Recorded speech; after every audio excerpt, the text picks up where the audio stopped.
Doctor Momita के जिस्म और चेहरे पे 14 से ज़्यादा जख्मों के निशानात पाए गए। जगह जगह खून जमने की वजह से नील के निशानात पाए गए हैं।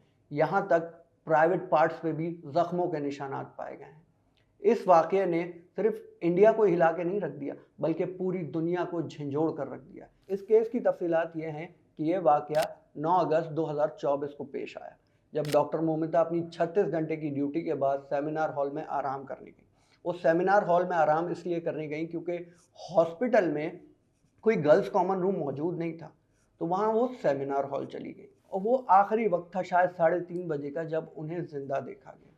3:30 बजे के बाद जब सुबह वहाँ लोगों ने सिर्फ उनकी लाश देखी।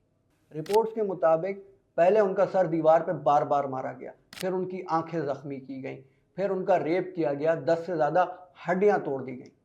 और सुबह जब पुलिस ने इन्वेस्टिगेशन की तो पुलिस को ये पता चला कि हॉस्पिटल में सिक्योरिटी ना होने के बराबर, और सीसीटीवी कैमरा भी सिर्फ फ्रंट और एग्जिट पे ही मौजूद है। फिर क्या, जब पुलिस ने अपनी तफ्तीश की तो पुलिस को एक वायरलेस हेडफोन मिला, जो कि डॉक्टर मोमिता के फ़ोन से कनेक्ट नहीं था।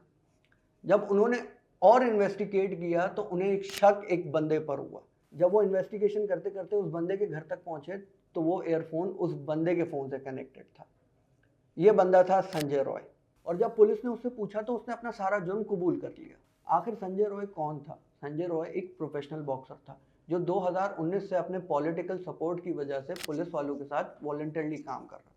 उसकी कोई सैलरी भी 12,000 रुपये तक थी, और उसने 4 शादियां की थी। चारों में से कोई भी बीवी उसके साथ नहीं रह रही थी। क्यों? क्योंकि वो उन्हें मारपीट करता था। संजय अपनी माँ और अपनी 2 बहनों के साथ रहता है, जिसमें से एक बहन पुलिस फोर्स में ही है। संजय ने पुलिस को दिए गए बयान में सब कुछ कबूल कर लिया, और उसने कहा कि यह हरकत उसने शराब के नशे में की थी, और अगर अब उसे फांसी भी हो जाए तो उसे कोई फ़र्क नहीं पड़ेगा।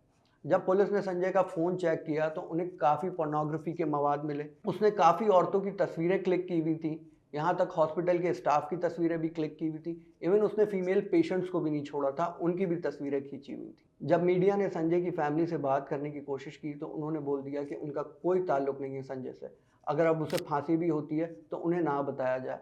और उसके इलाके में भी लोगों से पता किया गया तो उन्होंने यही कहा कि वो एक उबाश आदमी था, वो एक शराबी आदमी था। मतलब उसे किसी से कोई लेना देना नहीं था। वो दिन भर गालम गलोच करता था शराब के नशे में, और वो किसी की इज्जत नहीं करता था। अब सवाल यह है कि इस केस का सिर्फ एक ही मुलजिम गिरफ्तार है, बाकी सब कहाँ हैं?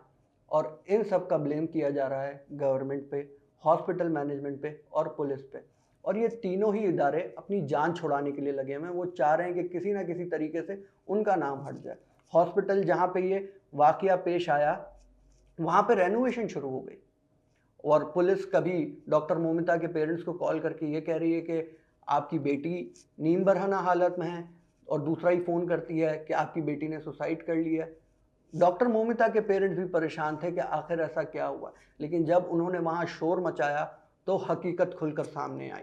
और डॉक्टर घोष, जो कि हॉस्पिटल के प्रिंसिपल हैं, उन्होंने तो हद ही कर दी। उनके बयान के बाद तो मतलब आपका भरोसा ही इंसानियत से उठ जाए।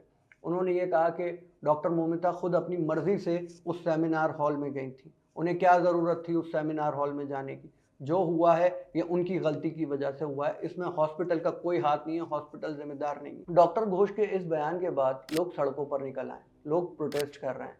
डॉक्टर घोष को रेजिग्नेशन भी साइन करना पड़ रहा था अपना, लेकिन गवर्नमेंट ने उनका ट्रांसफ़र एक दूसरे हॉस्पिटल में कर दिया। अब हो ये रहा है कि डॉक्टर स्ट्राइक पर बैठ गए और पेशेंट को कोई देखने वाला है नहीं।